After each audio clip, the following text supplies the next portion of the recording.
Alright, so here's our second example for case 3 with non-repeated quadratic factors.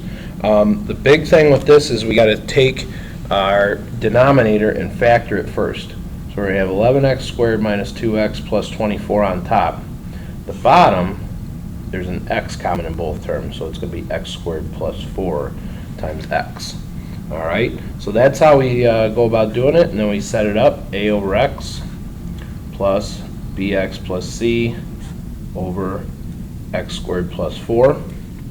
That's because we have a linear factor here, x, which means we just put one variable on top. Here we have a quadratic factor that can't be factored anymore, and so we put the bx plus c, which is a linear term, on top. I'm going to go a little bit quicker here as we go through this. X times x squared plus 4, multiplying this right side by x squared plus 4. What happens here is the denominators cancel.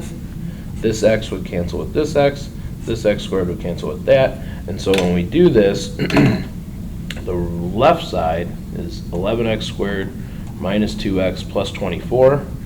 The right side becomes a times x squared plus 4 plus bx plus c times x. So this one actually might be pretty easy to solve. We got ax squared plus 4a plus bx squared plus cx. So if I group my terms together, I have a plus b, those are my x squared terms. I have cx, which is my x term, so I can just do that, and then 4a, which is my constant term. And this is going to work out pretty nicely.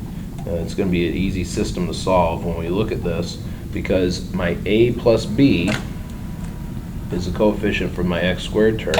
So I'm going to write a plus b equals 11.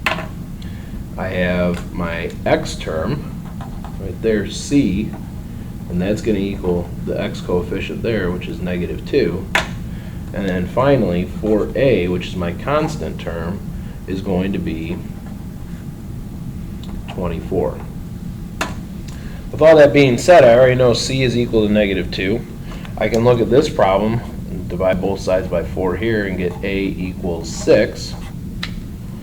And so now I know a, I know c, and if a is equal to 6, I can say 6 plus b, whoops, I already know the answer there.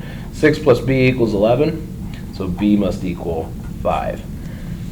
Real easy to solve. I know a, b, and c now, and so my next step is to put it back into the equation, and I can go up here and I can say equals 6 over x plus 5x plus, oh, should be minus, sorry, minus 2 over x squared plus 4. That's my final answer. It's pretty straightforward once you get the setup, and you're going to get good if you're doing the practice, which some of you I know are not. But if you're doing the practice, you're going to get good at being able to cancel those out and skipping a few steps, and so hopefully that works out. Now we're now going to do case 4, which is repeated quadratic factors, and we'll show that in the next video. So enjoy.